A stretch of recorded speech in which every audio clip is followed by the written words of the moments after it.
Hello दोस्तों, स्वागत है आपका यूट्यूब चैनल में, जिसमें आज हम बात करेंगे थिन सिलेंड्रिकल शेल की। पिछले वीडियो में हमने डिफरेंस बताए थे कि थिन और थिक शेल में क्या अंतर होता है।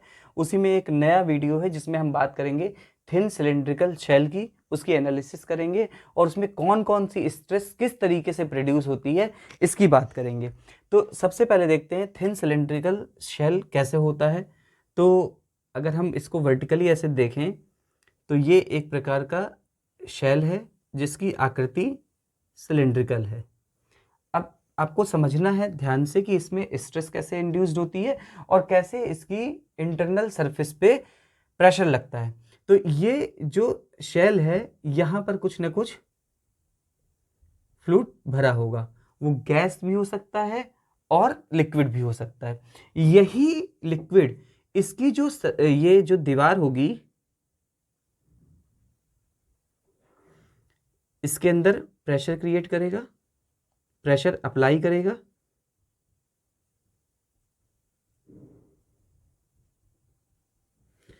और यही प्रेशर इस सिलिंड्रिकल शेल को तोड़ने का या फाड़ने का काम करेगा, जिसको बचाने के लिए ही स्ट्रेस इंड्यूस्ड होती है। किस किस तरीके से इसमें ये प्रेशर लगेगा और कहां कहां से इसको बचने से, इसको फटने से बचाने के लिए स्ट्रेस इंड्यूस्ड होगी, इसी की हम पूरी एनालिसिस करते हैं और इस सिलेंडर को इस तरीके से बनाते हैं। ये सिलेंडर की जो दीवार है उसकी ये मोटाई है। यहां हम मानते हैं कि ये सिलेंडर का जो ओपन वाला पार्ट है वो ये है, लेकिन ओपन का मतलब कि प्रेशर लगेगा, क्योंकि ओपन का मतलब ऐसा ओपन नहीं कि बह जाए, इसके अंदर कोई एक जो फ्लूइड है वो भरा हुआ है। अब जब फ्लूइड भरा हुआ है इसको हम दो तरीके से ऐसे डिवाइड कर लेते हैं, एक्स एक्स में और वाई वाई एक्सिस में। हम जो थिन सिलेंड्रिकल शेल है उसकी पूरी स्टडी पढ़ रहे हैं कि किस प्रकार से ये फेल हो सकता है, या इस पर अगर कोई हम फ्लूइड भरते हैं तो इसका क्या बिहेवियर रहेगा। जब हमने आपको बताया अभी कि ये जो भी फ्लूइड इसके अंदर है ये कंटिन्यूअसली प्रेशर अप्लाई करेगा, तो हम इसको यहाँ पर भी ऐसे बना देते हैं।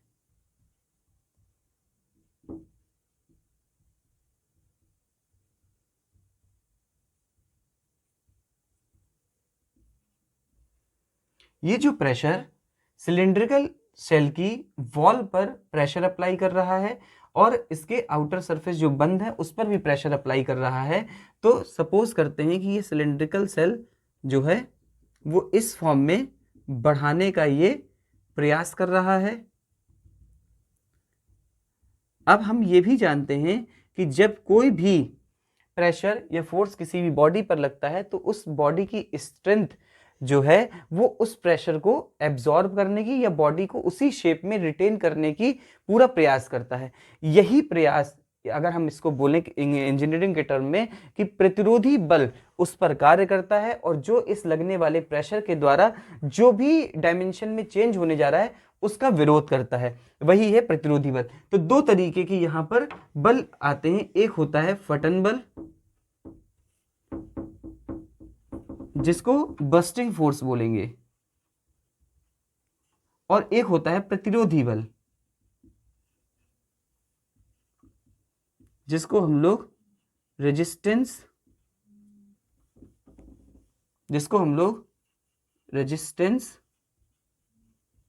फोर्स बोलेंगे। संतुलन की स्थिति जब होगी यानी बैलेंस कंडीशन होगी और इसमें कोई भी चेंजेस नहीं हो रहे, उस कंडीशन में ये दोनों ही फोर्स बराबर होंगे। अब इन दोनों फोर्स को जब हम बराबर करेंगे तो उसी से हमारी स्ट्रेस निकल आएगी, लेकिन इसको बाद में करते हैं। पहले ये देखते हैं कि ये बिहेवियर क्या होगा। अगर ये वैल्यू ज्यादा हो जाती है तो ये सिलेंडर दो तरीके से फट सकता है। एक तो ये एक्सिस गई है एक्स एक्स, इसको लॉन्गिट्यूडनल एक्स बोलेंगे।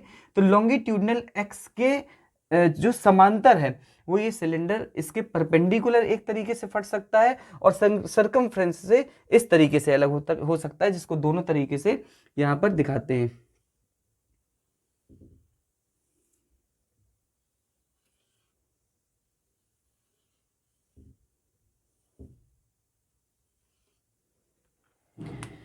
ये है एक्स एक्स एक्सिस के परपेंडिकुलर फटना है इसका।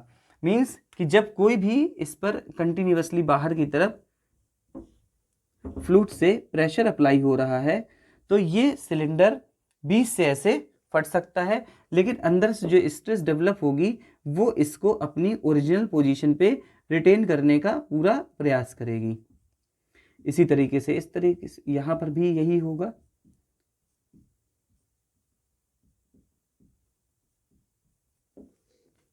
तो इस तरीके की कंडीशन में ये लेंथ के अलोंग फट रहा है। जब ये लेंथ के अलोंग फट रहा है तो इसको फटने से रोकने के लिए जो स्ट्रेस प्रोड्यूस होगी उसे हम लॉन्गिट्यूडनल स्ट्रेस बोलते हैं। मींस इसको जो यहां पर जोड़े रखने के लिए एक आंतरिक प्रतिरोधी बल के कारण जो स्ट्रेस उत्पन्न होगी वो आपकी लॉन्गिट्यूडनल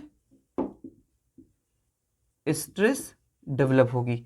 और दूसरी अगर हम बात करते हैं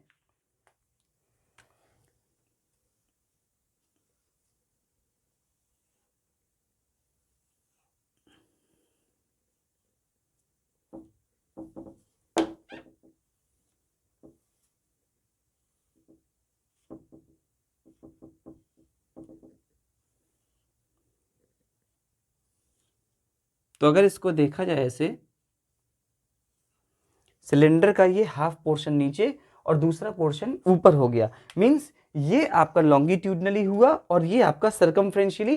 कैसे? जब इसके अंदर कोई भी द्रव भरा होगा तो इस पर वो कंटिन्यूअसली इसकी वॉल पर ऐसे फोर्स लगाएगा, जो ये ऐसे है और उसको बढ़ाने का प्रयास करेगा। उस केस में ये इस तरीके से फट सकता है, लेकिन इसको फटने से बचाने के लिए इसमें भी एक स्ट्रेस डेवलप होगी जो इसकी सरकमफ्रेंस पे स्ट्रेस डेवलप होगी इस तरीके से। भाई कि ये अंदर से जो प्रेशर लग रहा है वो कह रहा है भाई फट जाओ, लेकिन उसकी जो सामर्थ्य होगी उसकी वजह से एक जो इंटरनल फोर्स डेवलप होगा, इस फोर्स की वजह से प्रतिबल डेवलप होगा, वो इसको वापस जोड़ने का मतलब कि ना फटने का प्रयास करेगा कि भाई वो ना फटे। तो ये एक जो स्ट्रेस डेवलप होगी इसकी सरकमफ्रेंस पे, इसे हम सरकमफ्रेंशियल स्ट्रेस बोलेंगे, या फिर इसको परिधीय प्रतिबल बोलते हैं। क्या बोलते हैं? परिधीय प्रतिबल। और ये था अनुदैर्ध्य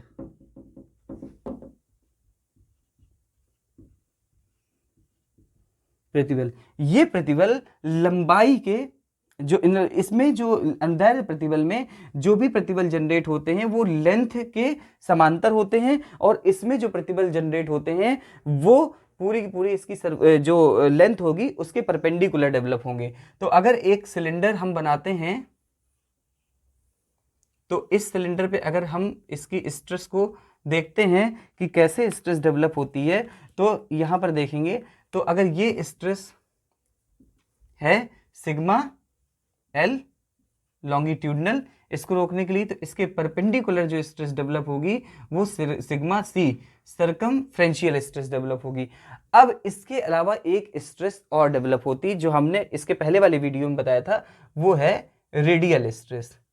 क्या है? रेडियल स्ट्रेस यानी कि त्रिज्यीय प्रतिबल। ये त्रिज्यीय प्रतिबल अलोंग द रेडियस डेवलप होता है, परंतु थिन सिलेंडर की थिकनेस बहुत कम होने की वजह से ये वाला प्रतिबल उतना काम नहीं करता है। मींस ये उतना रेजिस्टेंस पावर डेवलप नहीं कर पाता है, इसलिए जो भी इफेक्ट आता है इस फ्लूइड का जो इसके अंदर भरा हुआ है वो इन दोनों प्रतिरोधी बलों के द्वारा समाप्त हो सकता है। इसलिए इसमें रेडियल स्ट्रेस की वैल्यू लगभग निग्लिजिबल लेते हैं, कि मींस उसको हम लोग नगण्य मानते हैं। तो यहाँ पर बेसिकली अगर बात करें तो थिन सिलेंड्रिकल सेल होते हैं उसमें दो तरीके के स्ट्रेस डेवलप हुए। नंबर पहला आपका हुआ, एक हुआ परिधीय प्रतिबल,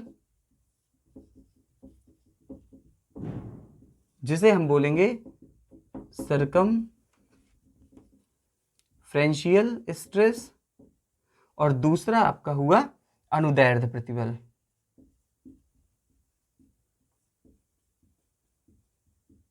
यानी कि लॉन्गिट्यूडनल। तो कॉन्सेप्ट बिल्कुल सिंपल है, कोई भी लिक्विड इस सिलेंडर के अंदर भरा हुआ है जो कंटिन्यूअसली उसकी वॉल सरफेस पे, इनसाइड वॉल सरफेस पे प्रेशर अप्लाई करेगा, जिसकी वजह से इसकी डायमेंशन इंक्रीज होना चाहेंगी, लेकिन उसकी जो स्ट्रेंथ है उसके कारण एक इंटरनल रेजिस्टेंस फोर्स डेवलप होगा या इंटरनल प्रतिबल मतलब इंटरनल रेजिस्टेंस फोर्स डेवलप होगा, जिसके कारण वो जो प्रतिबल है वो उसको अपनी ओरिजिनल पोजीशन पे रिटेन करने की कोशिश करेगा। अगर फिर भी इंटरनल प्रेशर की वैल्यू ज्यादा हो जाती है तो सिलेंडर किस तरीके से फेल होगा उसके बारे में बताया गया है कि एक बार इसकी लेंथ जो होगी उसके परपेंडिकुलर और एक बार अलोंग द लेंथ फेल होगा। ये नहीं होगा कि अलोंग द स्ट्रेस जनरेट होगी, फेल होना है। ये एक्स एक्सिस है इसके परपेंडिकुलर और यहां पर एक्स एक्सिस है उसके पैरेलल, लेकिन जो स्ट्रेस डेवलप होगी वो स्ट्रेस आपको इस तरीके से दिखाई गई है कि along the length longitudinal stress develop होगी और उसके परपेंडिकुलर सर्कमफ्रेंशियल स्ट्रेस डेवलप होगी। एक और स्ट्रेस होगी जिसे हम रेडियल स्ट्रेस कहते हैं, जिसकी वैल्यू लगभग शून्य होगी या उसको निग्लिजिबल मानते हैं, क्योंकि ये थिन सिलेंडर है। थिक सिलेंडर में ये तीनों स्ट्रेस डेवलप होंगी। तो इस वीडियो में आपको ये बताया गया है कि कैसे सिलेंडर फेल होता है और इसमें कौन कौन सी स्ट्रेस डेवलप होंगी, किस तरीके से सिलेंडर में स्ट्रेस डेवलप होती है। इसके बाद नेक्स्ट वीडियो में सर्कमफ्रेंशियल स्ट्रेस कैसे निकाली जाएगी और लॉन्गिट्यूडनल स्ट्रेस कैसे निकाली जाएगी, इसका डेरिवेशन होगा। तो मिलते हैं नेक्स्ट वीडियो में जिसमें हम बात करेंगे सर्कमफ्रेंशियल स्ट्रेस और लॉन्गिट्यूडनल स्ट्रेस की। Thank you for watching this video. If you like this video then please like and share this video.